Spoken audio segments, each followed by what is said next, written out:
Now, dangerous storms are pummeling California heading into the holidays, capping off a year of extreme weather events that is set to shatter all-time records. NBC's Al Roker with a look back at 2023. 2023, the hottest year ever on Earth. Oh my God. A year of climate and weather extremes. In the U.S., the number of billion-dollar disasters tallied 25, more than any other year. New Year's rang in with thousands of records shattering across Europe. At least 8 countries had their warmest January day ever. Back home, things were no better. A siege of atmospheric rivers lashed the West Coast through March.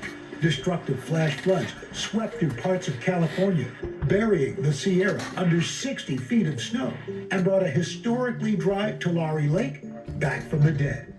When spring arrived, so did the tornadoes. The strongest and most devastating twister of the year was a ferocious EF4, tearing through Rolling Fork, Mississippi, carving a 59-mile path across the state and packing winds as high as 195 miles per hour.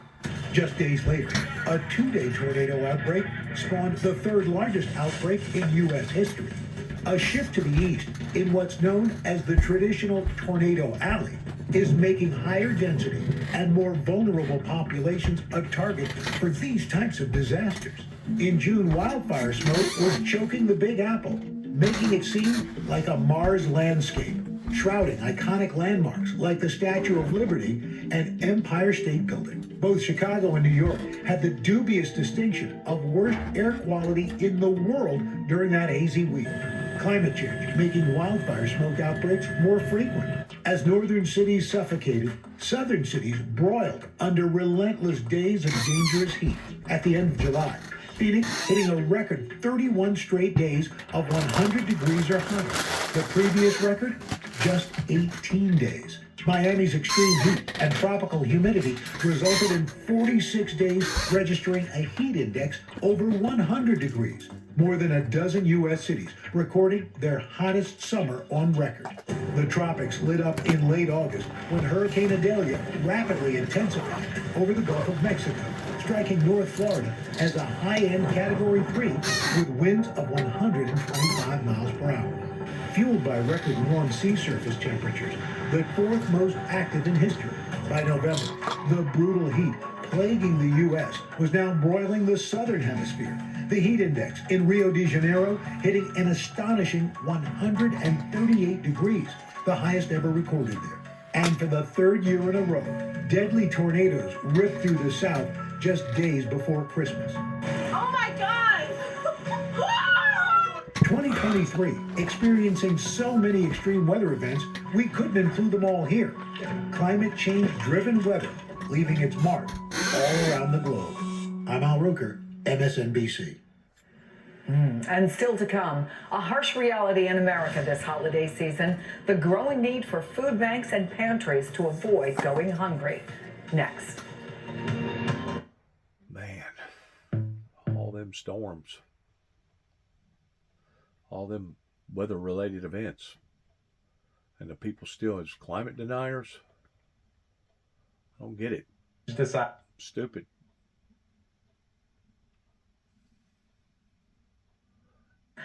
You always have a question with... Ignorant is whenever you don't know no better.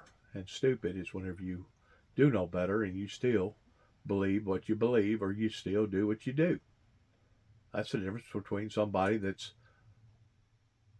unknowledgeable versus somebody that is. You go from being ignorant to being stupid. Look at all these major events that's happening this year. My God.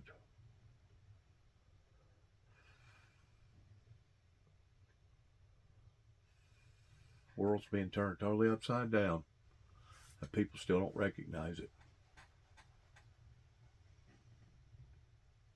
How asinizing is that?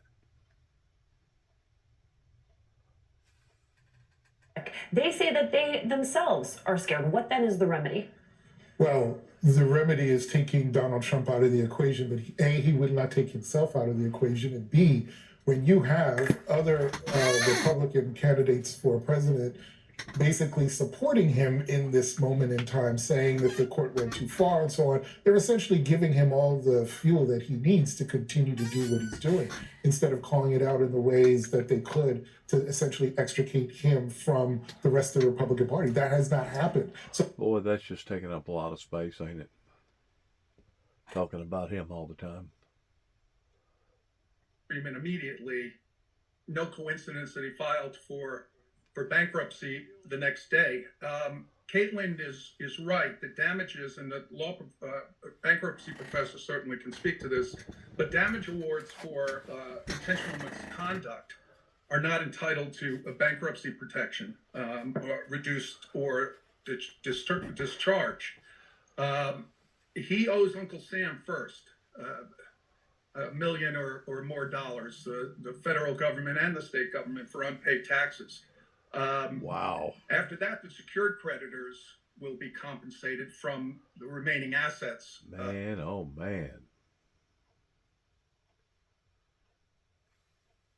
Now, when there's no border security deal in sight to try to put an end to this, or at least put a curb on it, Mark Reynolds is the Cochise County, Arizona's sheriff. Sheriff, that's amazing to me. I know you're used to this and deal with it on a daily basis, so I'm new looking at it from afar. But it seems to me that you get in this country, and you're being processed in this country. The odds are you're staying in this country. Well, you're exactly right on that, Neil. We have an open border. We just need to accept it. President Biden, Secretary Mayorkas, and Congress have allowed an open border in the United States right now because there's nothing stopping them anymore. And the well-scripted excuses, I call them, are not doing anything to stop it. Congress is home right now enjoying their holidays while your state, your local law enforcement, your sheriff's offices are doing the job that we did not create, but it's in our lap right now, and sharing the tragedy that we see on this border every day when it comes to public safety and migrant deaths. You know, the one thing I can't understand, Sheriff, and you always help me understand what we can make of the process, is what triggers these spikes when they happen, like the one we've been seeing over the last week or so, out of nowhere. Numbers like we've never seen, like ever. What's going on? The weather become more tolerable. Well, this is a network. The weather become more tolerable. That's the reason why they packed up and come north. Because it's finally cooled off enough where they can walk miles and miles and miles and hours and hours and hours at a time, just try to escape whatever they're trying to escape from. That's why. We got people that don't even know common sense wise towards why stuff is happening and what's projecting it. We got to have better newscasters than this. We really do. If we're so blind that we can't even see what's going on and why it's going on. That's why. And plus the fact that obviously something is going on horrific over there in the area that they're living in, or else they wouldn't be wanting to escape from over there and come over here.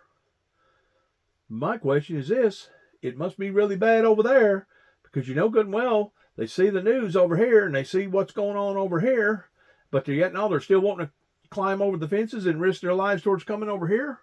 So it must be sure enough bad over there, whatever's going on. Drug cartels, drug lords, whole things went sour since COVID's hit. Everybody's gotten behind, and everybody's trying to make up for lost causes, and they're trying to make it up in whatever way that they can. Just as the Bible talks about, in the last days, perilous times will come. We're in those times. Well, this is a network. This network going back, and the people coming across the border, and I've heard the stories where they thought it'd be tougher to get to the United States. Well, no, they're just... Man, oh man.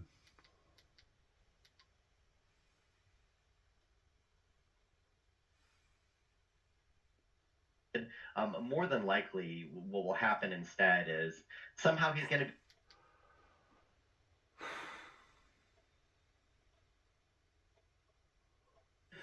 The photos and names of the 4 justices in Colorado who constituted the majority decision here.